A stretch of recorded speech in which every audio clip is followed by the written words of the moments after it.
మీరు ఇంతగా చెప్తున్నారు గానీ ఈ ఫేస్ సినిమాలకు పనికొస్తుందంటావా? అబ్బా అబ్బా, నో నో, ఎన్నిసార్లు చెప్పాలన్నా నీకు? కాన్ఫిడెన్స్ ఉండాలనా? నీ ఫేస్ మీద నమ్మకం లేదు కదా? ఓకే మాణిక్యం, నువ్వేనా చెప్పు చెప్పు.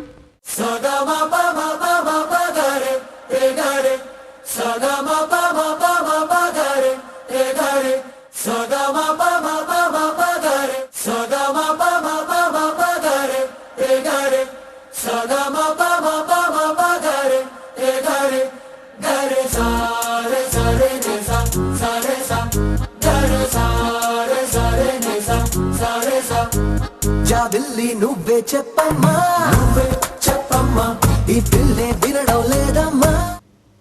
చూడు డార్లింగ్, నేను 6 అడుగులు ఉన్నాను కానీ 6 నిమిషంలో 6 అమ్మాయిలు పడగొట్టేస్తాను. అండర్స్టాండ్? నాంపల్లి కేసన కాడి రాజా రింగో